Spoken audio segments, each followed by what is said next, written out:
So I have three commitments. Number one commitment as a human being. And try to share how to become happy individual. Happiness not depend on drug or alcohol or money, but real way of thinking. This is the ultimate source of happiness, joyfulness. And also not necessarily based on religious belief. Without belief, just think our human brain properly on the basis of scientific finding. Not necessarily pray to God or pray to Buddha. In this respect, Buddha, I think, quite wise. He mentioned Buddha, you see, cannot remove the human being's suffering by his hand. And Buddha cannot wash the negative emotion of human being or sentient being. Nor, you see, he give us his own inner peace. No, nothing. Only thing is, he show some method how to bring inner peace according to his own experiences. That's good. Buddha, as a human being, not as a god.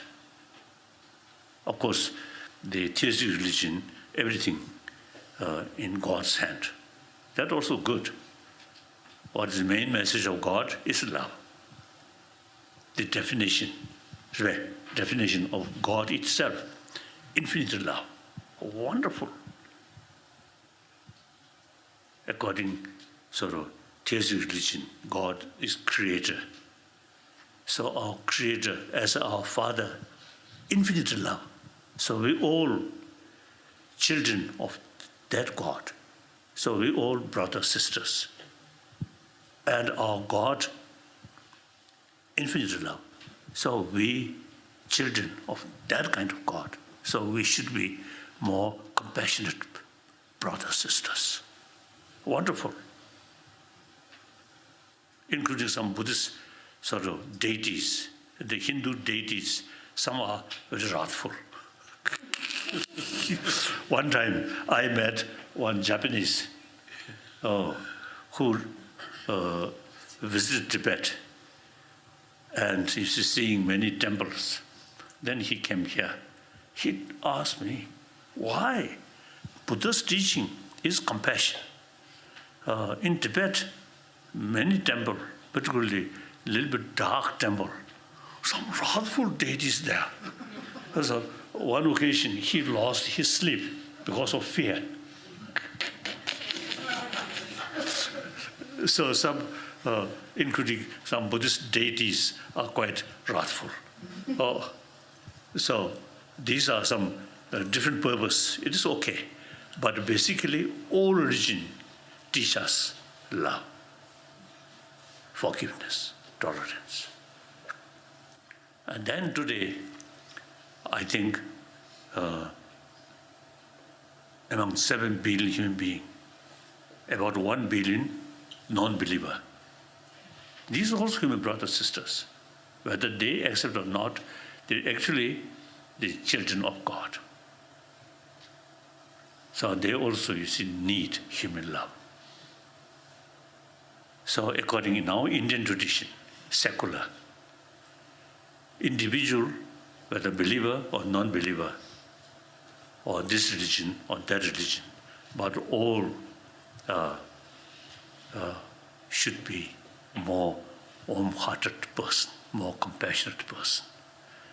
Over 3,000 years in this country, the teaching or practice of karuna, compassion, and with that, non-violence, ahimsa, over 3,000 years. So, this ancient Indian sort of tradition, Indian thought, non-violence and infinite love, these two things, that also is a secular way disregard, no differences, individual, believer or non-believer, and believe this or that, we all same human being. We all need practice of non-violence in order to carry non-violence or sincerely compassion, respect other. Okay. Anyone have any questions? I can pass the microphone. Question and argument. I'm going to pass the microphone. Hi.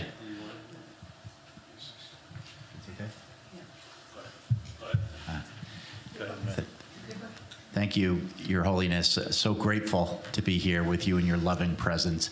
My wife to my left started crying when you came into the room with joy. My question is, how does one find their own Dharma? I think,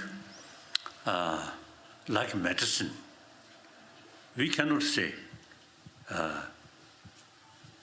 pick up one medicine and say, this is best medicine. You cannot say. Judging the patient's condition and age, then can say, your case, this medicine is best medicine. So similarly, religion. Firstly, I think, as I mentioned earlier, one of my commitments is promotion of religious harmony. So in order to promote religious harmony, mutual respect is key factor. So with that belief, I never say Buddhism is best. For me, Buddhism is best. For people, individual mental disposition, different religion is more effective. So therefore, I think, firstly, we should read more books, more different sort of tradition, I feel. Like Nalendra Master, we are follower, or I myself, we are student of Nalendra tradition. So these paintings are Nalendra Masters. So their text, their writing is also textbook. So we study. So there are different philosophy. So this great teacher sort of they argue or teach certain philosophical views, and then another one criticize that the argument. This is very good, very useful.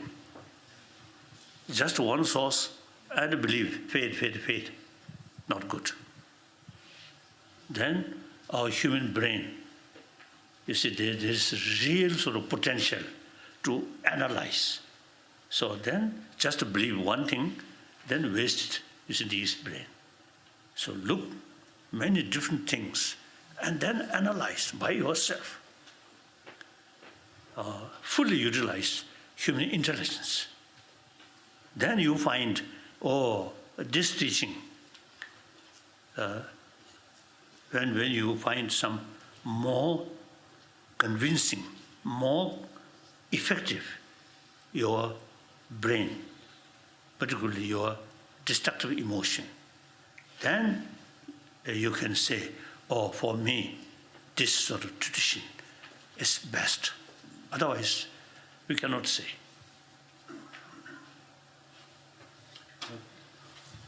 Your Holiness. So I emphasize study, very important. I think God creates 2 eyes, 2 ears. So that means, you see, you should look wider away.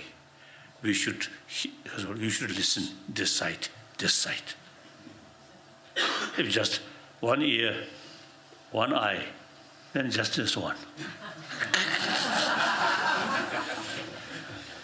Yes. Your Holiness, thank you. Very grateful for you having us here today. My question is there a leader in the world today who you admire who lives with compassion, leads with compassion, love, tolerance, maybe more than one, a man or woman that you see doing what you're talking about today?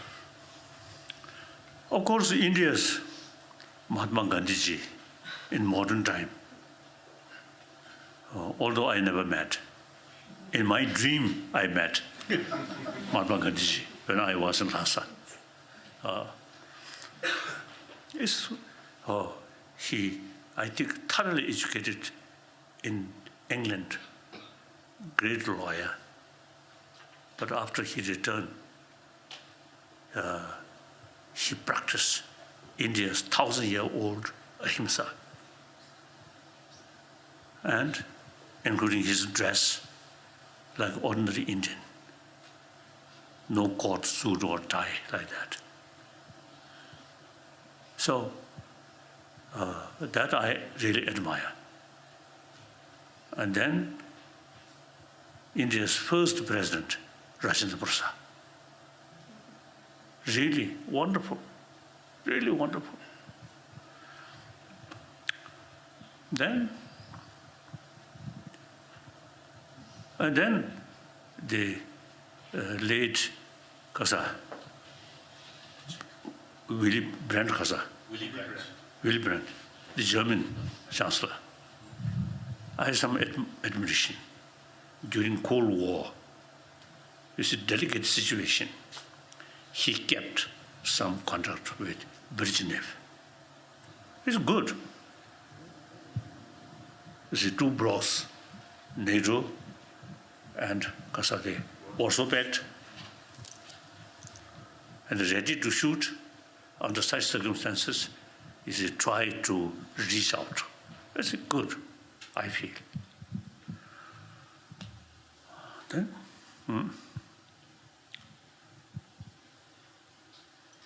Then present leaders, I think, too much sophisticated.